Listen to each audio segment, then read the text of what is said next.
Eu sempre gostei muito de ler biografias e alguns dos livros mais abençoadores, eu acho, na história da igreja até mesmo. Se você não leu, acho que até hoje tem aí nas livrarias para vender, que é Heróis da Fé, né? Acho que Heróis da Fé deve ter tido volume 1, volume 2. É um resumo, na verdade, né, de muitos homens de Deus. Cada biografia ali tem 2, 3 páginas apenas, né? Mas eu sempre li biografias de missionários, enfim, de pastores, de pessoas da história. E muitas vezes a vida de uma pessoa, evidentemente, contada num livro como Heróis da Fé, 2, 3 páginas, você pode ler biografias de livros inteiros sobre biografias. Por exemplo, eu tenho vários livros sobre a biografia de Dwight Lyman Moody. Querido, meu microfone aqui, ó.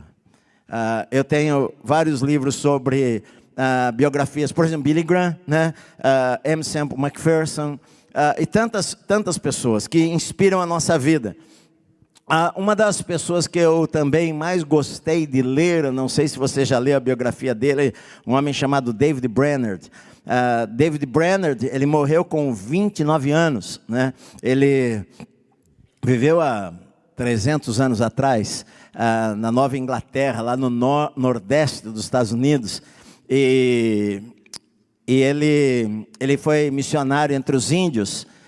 Ele tinha uma saúde muito frágil, desde criança, e ele foi missionário, viu a necessidade dos índios de ouvirem o evangelho. Os índios americanos naquela época, para eles estavam abandonados, sem ouvir a pregação, e ele foi missionário lá entre os índios, e ele deu a vida dele lá, na verdade. Ele demorava muito tempo para voltar para a cidade, e conta que quando às vezes ele comprava, ele voltava para a vila para comprar alimentos, essas coisas todas, para ficar um tempo lá na tribo, e que ele chegava, comprava pão, essas coisas, e 15 dias depois ele chegava lá na tribo com o pão já praticamente embolorado. Mas era a maneira que ele tinha para poder levar o evangelho àquelas pessoas. É interessante porque a biografia dele conta que o intérprete dele era um índio que vivia bêbado, né? E que às vezes caía do cavalo, inclusive, era o intérprete dele. Ele pregava em inglês e o índio traduzia para a linguagem da tribo. Mas o índio era tão bêbado que às vezes no meio da pregação caía do cavalo e tinha que ser levantado para continuar a interpretação. E mesmo assim Deus usava, porque Deus usa até um jumento, né? Deus usava e usou a vida daquele índio lá para ser intérprete e levar tribos ao conhecimento de Jesus. Mas ele contraiu tuberculose e ele morreu com 29 anos de idade. A história dele, ele era noivo, ia se casar com a filha de um pregador muito conhecido chamado Jonathan Edwards, que escreveu um livro também muito conhecido na história da igreja, Pecadores nas Mãos de um Deus Irado. Ele era noivo da filha desse pregador, mas ele morreu antes de se casarem. É impressionante como pessoas são capazes de dar a vida por uma causa. Eu tenho falado isso, né?